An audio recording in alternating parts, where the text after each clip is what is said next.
Whenever the words Konami and vampire are mentioned in the same sentence, people generally tend to think of the Castlevania series. However, Konami tried to change that in 2003 when they released Boktai, The Sun Is In Your Hand. It was a revolutionary title that blended action, stealth, and even some RPG elements. The game also had a unique solar sensor which would use solar energy from the real world to defeat vampires in the game. Those who didn't mind taking their Game Boy Advance outside were treated to one of the best games on the handheld. Fast forward about 4 years and we get a side story to the series called Lunar Knights. This game no longer has the gimmicky solar sensor built into the cartridge, but instead is on a gimmicky handheld. And before any Nintendo fanboys get their panties in a bunch, I love the DS Lite. I was only joking. So calm down. This game has 2 playable characters. First of all, there's Lucian, who is a dark swordsman. Second character is Aaron, who uses the solar gun. Now, the solar gun requires a Tyrannial to be equipped, which gives him elemental attacks. However, it will also drain his energy. And Aaron has a larger energy gauge than Lucian does, and Lucian has higher hit points.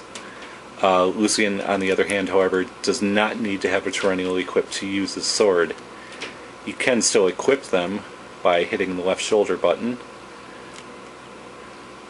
and then that will add an element to his attack. And both characters can recharge their energy in different ways. First way is if you find light coming through the window and showing through on the floor, be it solar or lunar light. It depends on which character you use. So Aaron needs the sun, so I can recharge him right here.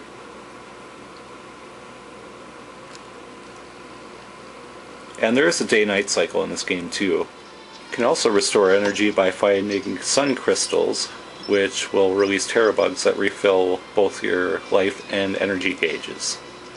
And you also have the ability to block attacks.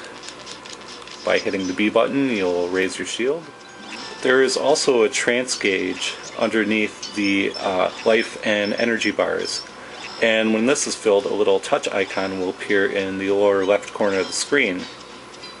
And by selecting that, you can use that character's ultimate attack for their Tyrannial they have equipped.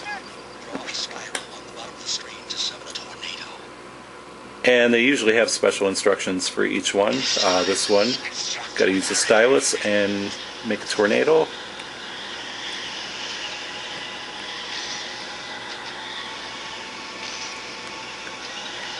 And the touchscreen control in this game is very good, I feel. You know, it doesn't seem tacked on or anything. It seems like it's there for a reason. In between dungeons, you'll be able to go back to the mansion and upgrade your weapons or change the climate. You can also go to one of the towns and rest at the inn, which will, of course, restore your life and energy. And there are also shops to purchase new armor and items, and NPCs to talk to as well. I do have a small complaint about the menu. I'm used to hitting the left and right shoulder buttons to swap characters on the menu screen. However, on here, it goes up and down the menu. It takes a while to get used to. And there is no way to switch characters within the menu. You have to exit the menu, hit select to swap characters, hit start to go back to the menu, and now you've got the other character. The second problem is how quickly the food items go bad. If you've ever played Baten Kaitos, you know how annoying this can be. Well, in this game it seems like they turn rotten very quick, and it will just clutter up your inventory with useless items. This game has some nice control configuration options, which will prevent you from having to press diagonally all the time when moving your character. It also allows you to save anywhere, which is a feature that I feel every current game should have. There are 6 chapters in the game, and the goal of each is to fight through the dungeon and defeat the boss at the end.